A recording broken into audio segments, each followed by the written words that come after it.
Assalamualaikum warahmatullahi wabarakatuh. Kami dari kelompok 2 akan menjelaskan mengenai satuan stratigrafi gunung api, yang mana anggota kelompok 2, Devina Roza dengan NIM 02, yaitu saya sendiri, Muhammad Rifki dengan NIM 06, Martin Horas Parulian Butar-Butar dengan NIM 13, Sogirah dengan NIM 21, Puja Prana dengan NIM 27. Selanjutnya akan dijelaskan oleh Girah. Baiklah, di sini saya akan menjelaskan yang pertama itu adalah asas tujuan satuan stratigrafi gunung api. Batuan gunung api merupakan hasil kegiatan gunung api secara langsung atau primer maupun tidak langsung sekunder. Kegiatan secara langsung merupakan proses keluarnya magma ke permukaan bumi atau erupsi berupa letusan, eksploitasi, dan lelehan efusi atau proses yang berhubungan. Kegiatan tidak langsung atau sekunder adalah proses yang mengikuti kejadian primer. Deskripsi batuan atau endapan gunung api dimaksud untuk memberikan nama litologi batuan atau endapan yang bersangkutan. Genesa yang dimaksud sebagai proses terbentuknya batuan atau endapan gunung api. Genesa diwujudkan dengan istilah yang mencerminkan cara terbentuknya seperti kubah, lava, aliran lava, jatuhan piroklastik, dan lain-lain. Sumber adalah tempat terjadinya erupsi yang dapat berupa kawah atau kaldera. Next.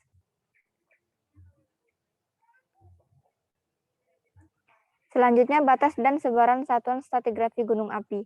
Batas satuan batuan atau endapan dibedakan berdasarkan sumber erupsi, ciri-ciri batuan atau endapan genesa, daur letusan atau waktu kejadian, dan dapat berupa bidang horizontal, miring, atau tegak, dan perubahannya dapat tegas maupun berangsur. Batas daerah hukum geografi tidak dapat dipergunakan sebagai batas berakhirnya penyebaran satuan batuan atau endapan gunung api. Sebaran lateral satuan stratigrafi gunung api dapat berupa jangkauan tubuh gunung api atau benturan dengan satuan lainnya, baik secara stratigrafis maupun struktur. Baiklah, untuk yang selanjutnya akan dilanjutkan oleh Saudara Puja Prana.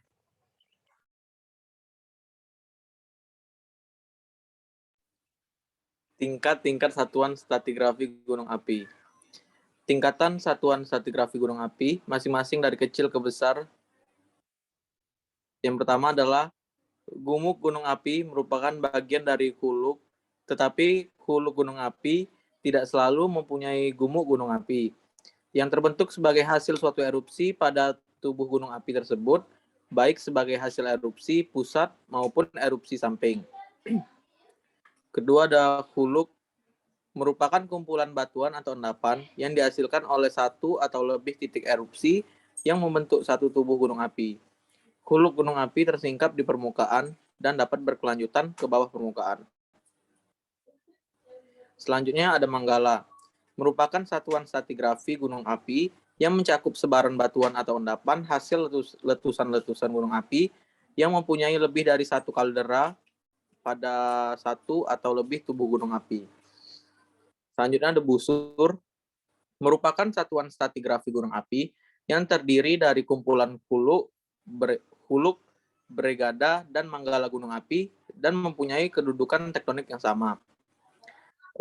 Terakhir ada bregada, merupakan satuan stratigrafi gunung api yang mencakup sebaran endapan atau batuan gunung api hasil letusan yang terdiri dari dua atau lebih huluk gunung api atau yang berhubungan dengan pembentukan kaldera. Baiklah, selanjutnya akan dibacakan oleh Saudara Martin. Baiklah, berikut adalah pembagian fasies gunung api. Pembagian fasies gunung api. Pembagian fasies gunung api dikembangkan oleh Fassel dan Davis 1981 serta Bogi dan Mackenzie 1998 menjadi 4 kelompok, yaitu sentral atau vent fasies, proximal fasies, medial fasies, dan distal fasies.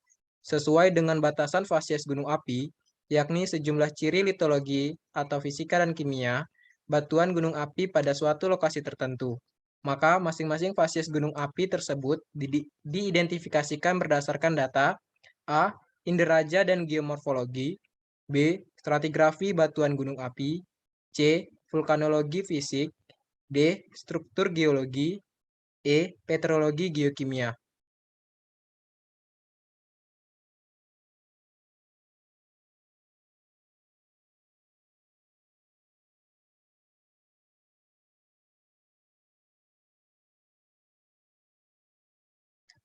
Sedangkan aplikasi fasies gunung api terdapat di beberapa bidang, yaitu A. Bidang mineral. Penelitian fasies gunung api dapat dimanfaatkan untuk pencarian sumber baru mineralisasi logam sulfit berdasarkan konsep pusat erupsi gunung api sebagai strategi untuk penelitian emas. B. Bidang lingkungan dan kebencanaan, identifikasi dan pemetaan wilayah yang termasuk fasies gunung api diperlukan dalam rangka pengelolaan sumber daya air tanah dan pemanfaatan terhadap proses dan produk erupsi gunung api aktif masa kini dan jenis bahaya gunung api pada setiap fasies.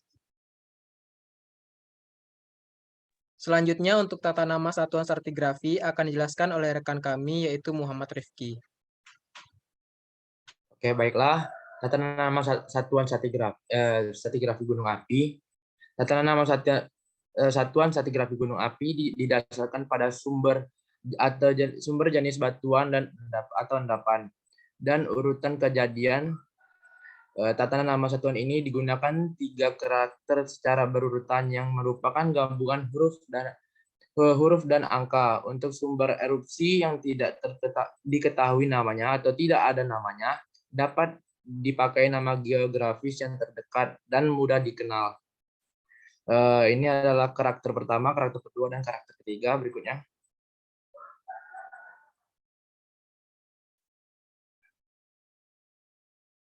Karakter pertama, singkatan nama sumber erupsi ditulis dengan huruf besar yang terdiri dari 1 atau 2 huruf. 1 huruf besar adalah nama hulu atau gumuk gunung api. 2 huruf besar adalah huruf pertama yang diikuti huruf lainnya dan nama gumuk gunung api. Karakter kedua, singkatan nama satuan batuan atau endapan gunung api ditulis dengan huruf kecil yang terdiri dari 1 atau 2 huruf. 1 huruf kecil adalah huruf pertama nama satuan hasil erupsi magmatis. 2 huruf kecil adalah huruf pertama yang diikuti huruf lainnya dari nama satuan hasil eksplorasi yang bukan magmatis. 2 huruf kecil adalah huruf pertama yang diikuti oleh huruf lainnya dari nama satuan endapan bukan sebagai hasil erupsi. Karakter ketiga menunjukkan urutan kejadian satuan pada sebuah sumber erupsi.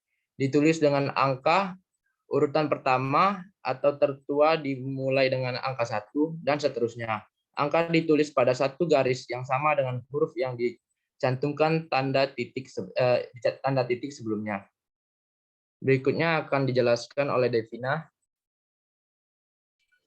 Baiklah. Ini adalah korelasi satuan peta geologi gunung api, yang dimana terdapat tabel korelasi satuan peta geologi gunung api.